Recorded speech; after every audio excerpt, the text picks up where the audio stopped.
Welcome back. This is making an interactive website part 3.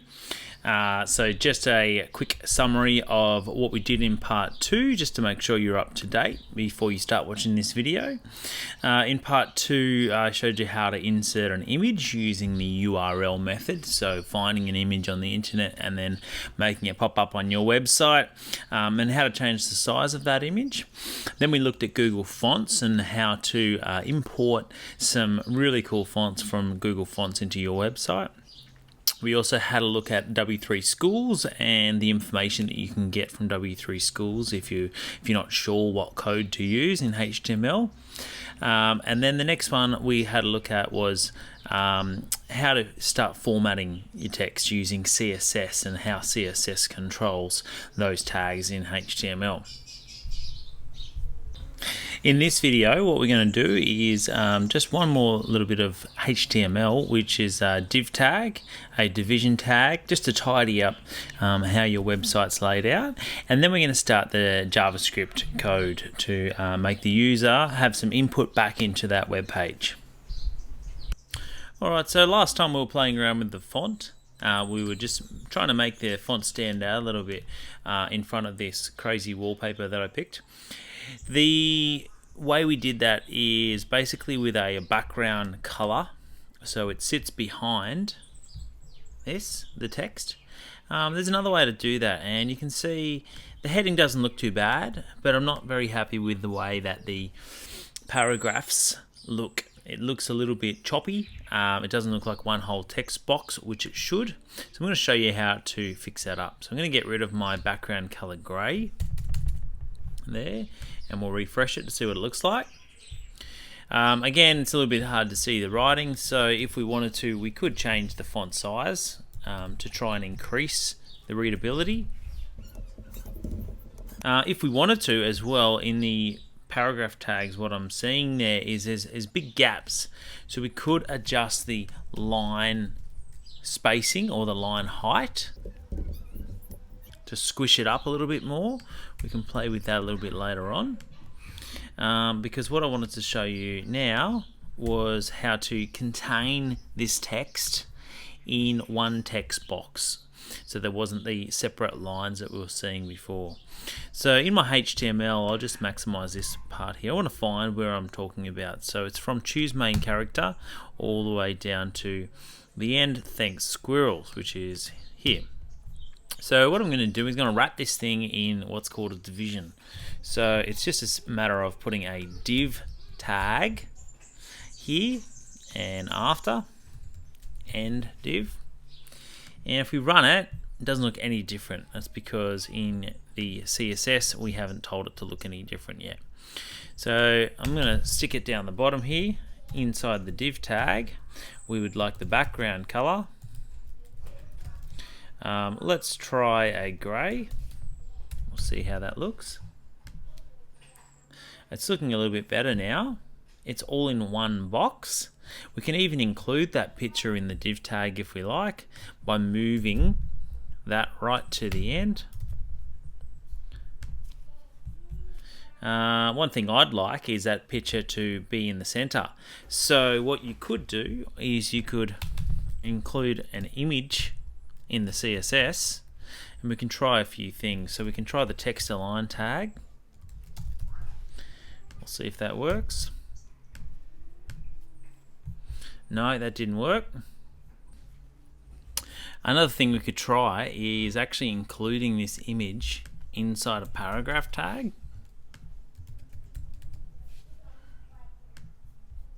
And that seemed to have worked with this one. Looking up, I do think the spacing here is going to be a little bit of an issue. There's quite big spacing between it. So a couple of things we could do is we could have a look to see how many BR tags we put in before. Choose a main character and name, I think that's fine. Choose a gender and then a end of a paragraph tag. So we could get rid of paragraph tags to minimize spacing, or we could have a look for BR tags, or as I showed before, we could play around with the line height. Alright, we'll finish with the appearance of CSS now, and we're going to have a look at some JavaScript, what the website's going to do.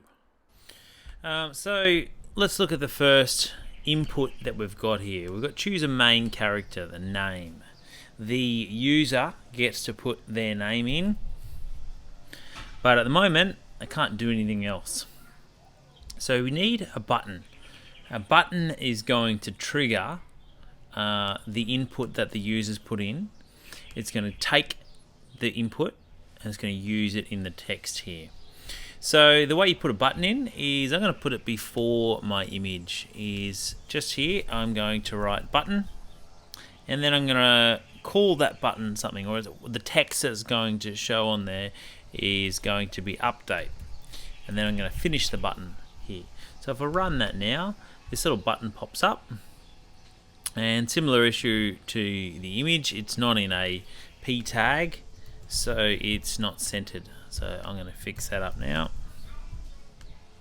There we go, update. You can customize your button in the CSS now that you know how to do that. I can come down here and write the button tag, and we can change the font size if we'd like the button to stand out. If we want it bigger, maybe 20 pixels, we'll see what that looks like. We could also color the button. The color of the font could be white, and the color of the actual background could be black, just to make it look a little bit different. There's lots of animations that you can find on W3 Schools for buttons. You can make different shapes, different sizes. You can have different effects when you hover over the button. What does it look like? And to show you that in practice is, you have your button tag that I've already got, and then you have a button tag with the hover next to it.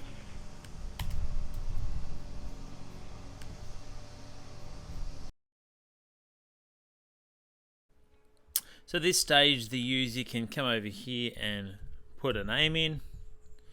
Now they've got a button. So if we hit the button, nothing happens. And that's where JavaScript comes into play here. So for JavaScript to work, we need the button to have an ID. So I'm going to come back up to the HTML section, write the code ID, and then it needs a name. So I'm just going to call it button 1. Down in the JavaScript box, I'm going to call up that button 1, full stop. On click, which is the JavaScript command for what happens when this button is pressed, equals. And I'm going to tell it to do something. So when the button's clicked, do this. Let's just call it run function at the moment. Alright, so let's run it. Let's put a name in. Update.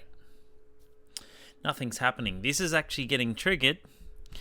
The button 1, which is identified here, is being clicked because I just clicked it.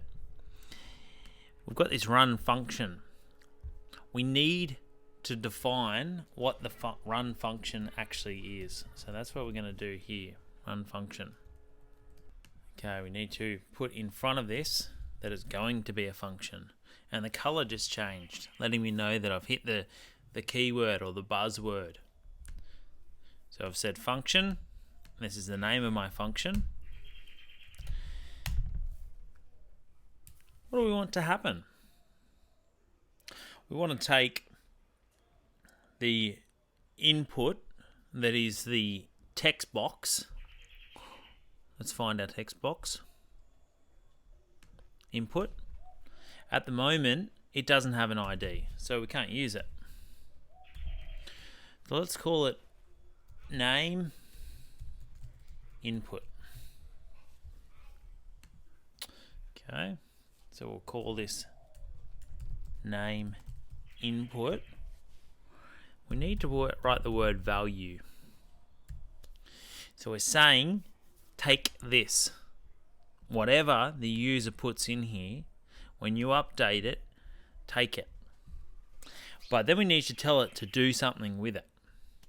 So this is where I spoke about before, this span tag, and we haven't used it just yet, and this is where it comes into play.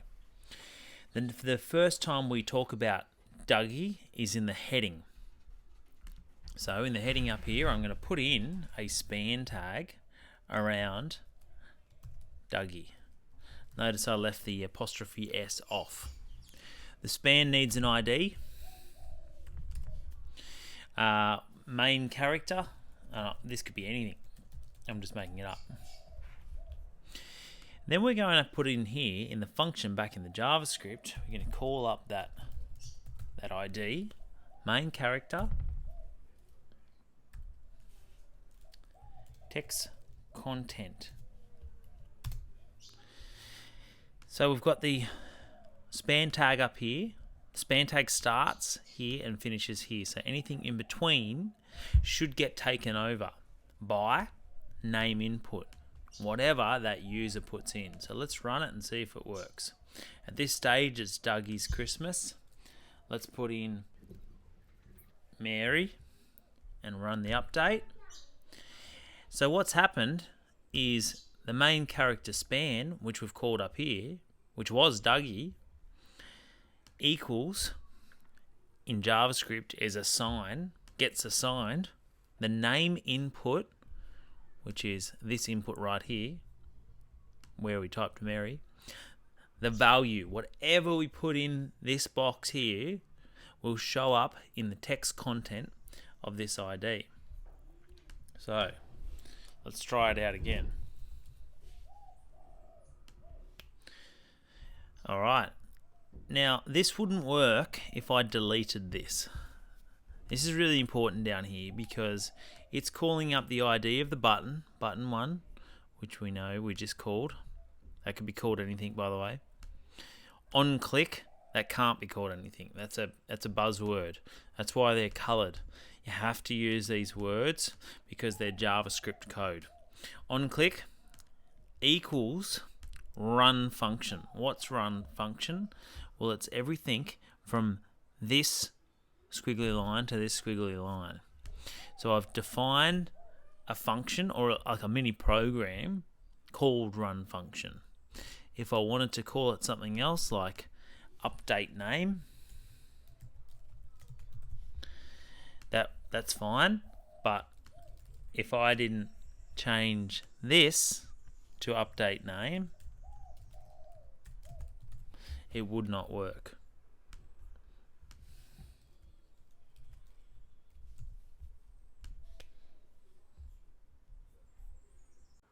So in this example on the screen here, there's the heading 2 ID, the website text, the one that already exists. That's the one that's going to get changed. Then there's the input ID, where the user is actually going to insert some text into a text box. That's the input. It needs to have an ID. Then there's the button itself. The button needs to have an ID. There's another variable called click action in this example, and the click action here is a function name. So you need to come up with 4 unique variable names that you're actually going to use. There's one last thing that I'll leave you with in this video, and that's with the grey background that's behind the text here in this text box. Is one thing that's bugging me is I can't see this beautiful pattern behind. So I thought I'd just add in one little thing into the div, which is opacity. And with the opacity, if it's 1, we'll run that, nothing changes. So if we drop the opacity, even the slightest, we should be able to start to see that pattern come through. There we go. 9.5, we can increase that a little bit to find a nice balance of just that slight pattern coming through the text box, but not so much to distract from the text. So that's called the opacity.